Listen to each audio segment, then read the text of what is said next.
Tanti sinceri auguri a voi tutti con la speranza che le festività natalizie di fine e inizio anno portino tranquillità e salute a voi e a quanti amate.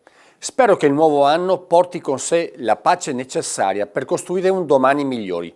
E ciò vale per gli stati, per i popoli in guerra con troppe vittime innocenti, ma anche per le nostre città, le nostre famiglie e tutti i veneti che sanno quanto importante sia la sicurezza e quanto dolore porta con sé la violenza di ogni tipo, che bisogna rifiutare.